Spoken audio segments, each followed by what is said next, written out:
Praise the lord. Good morning. ప్రభువైన యేసుక్రీస్తు వారి నామమున మీ అందరికీ కూడా ఉదయకాల శుభములను తెలియచేస్తున్నాను. అందరూ బాగున్నారా? దేవుని కృప మీ మీద నిలిచి ఉండును గాక. నా ప్రియమైన దేవుని బిడ్డలారా, యేసుతో అనుదిన ఆత్మీయ ప్రయాణం నాతో పాటు కొనసాగిస్తున్నటువంటి నా ఆత్మీయమైన సహోదరి సహోదరులందరికీ కూడా ప్రభు పేరట శుభములను తెలియచేస్తూ ఉన్నాను. ఈ ఉదయకాల సమయము దేవుని మాటలో మనలను ఆదరిస్తుండగా దేవుని స్తోత్రాలు చెల్లిద్దాం, దేవుణ్ణి స్తుతిద్దాం. హల్లెలూయా. నేటి దిన వాక్యము రోమీలకు రాసినటువంటి పత్రిక 8వ అధ్యాయము 26వ వచనము. అటువలే ఆత్మయు మన బలహీనతను చూచి సహాయము చేయుచున్నాడు. హల్లెలూయా. నా ప్రియమైన దేవుని బిడ్డలారా, ఈ ఉదయకాల సమయంలో మన బలహీనతలో, కృంగిన స్థితిలో, ఎటు నిర్ణయము తీసుకోలేనటువంటి పరిస్థితిలో పరిశుద్ధాత్మ దేవుడు నీకు నాకు సహాయమును అనుగ్రహిస్తాడని ఈ రోమీలకు రాసినటువంటి పత్రిక ద్వారా ప్రభు మనకు వాగ్దానము చేస్తూ ఉన్నాడు. మన జీవితంలో ఏదో ఒక పరిస్థితిలో, ఏదో ఒక సమయంలో చిక్కుకొనినప్పుడు ఆ పరిస్థితిలో నుండి ఎలా బయటకు రావాలో, ఆ పరిస్థితులను ఎలా అధిగమించాలో తెలియనటువంటి పరిస్థితిలో మనలో నుండి ఒక స్వరం మనకు వినపడుతూ ఉంటుంది. అదే పరిశుద్ధాత్మ దేవుని యొక్క స్వరం.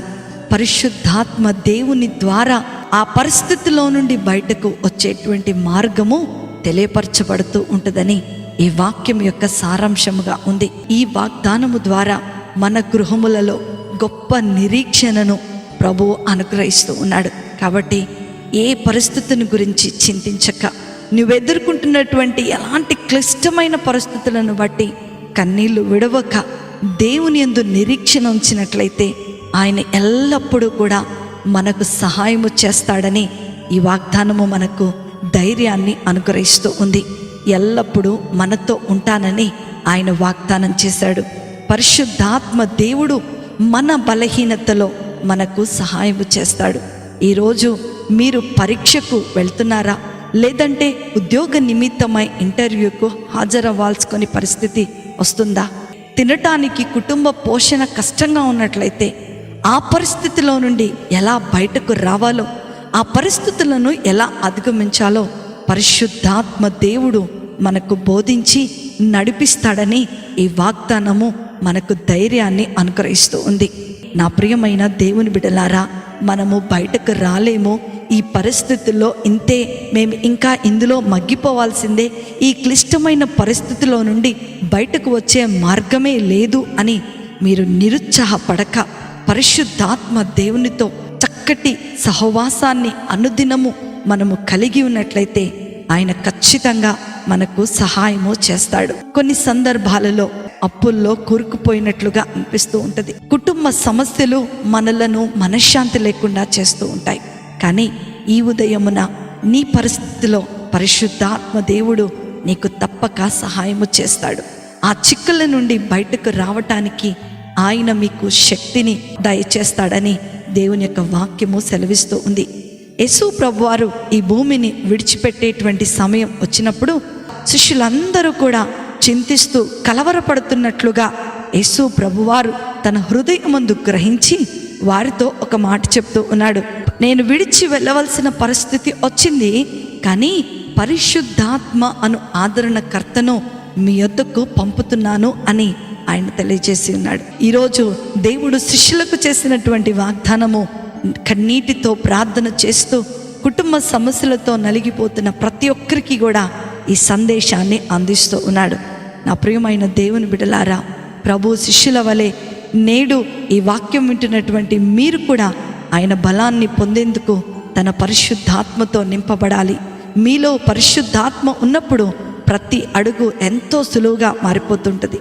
ఏమి మాట్లాడాలో, ఎలా మాట్లాడాలో, ఎవరితో మాట్లాడాలో, మరియు ఎలా ప్రవర్తించాలో కూడా ఆయన మీకు నేర్పిస్తాడు. పరిశుద్ధాత్మ దేవుడు మీకు సమస్తమును నేర్పించి మనలను నడిపిస్తాడని దేవుని యొక్క వాక్యము సెలవిస్తూ ఉంది.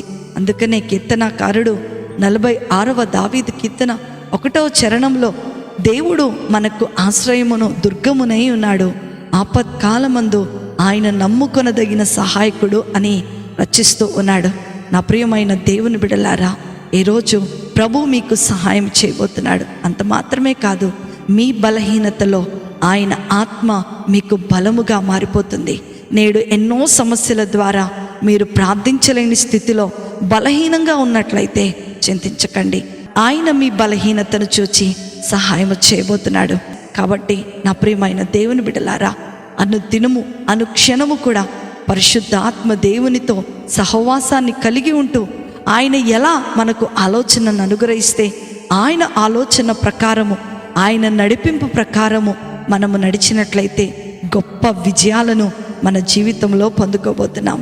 అట్టి కృప, ధన్యత, ఆశీర్వాదము వాక్యం వింటున్న దేవుని పిల్లలైన మీ అందరికీ అనుగ్రహించబడునుగాక.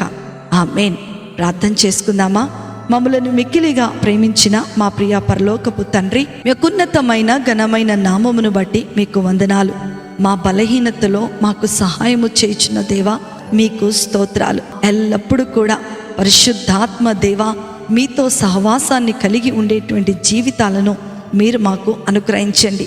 మీ ఆలోచన ప్రకారము మేము నడిచేటువంటి బ్రతుకులను మాకు మీరు అనుగ్రహించండి. విన్న వాక్యము ద్వారా నిరీక్షణ కోల్పోయినటువంటి అనేక మంది బిడ్డలకు నిరీక్షణను, ధైర్యాన్ని మీరు అనుగ్రహించమని నజరేయుడైన యేసుక్రీస్తును శక్తి కలిగిన నామములో అతి వినయముతో అడిగి వేడుకొనుచున్నాను తండ్రి. ఆమేన్, ఆమేన్, ఆమేన్. ప్రభు మిమ్ములను మీ కుటుంబాలను దీవించునుగాక.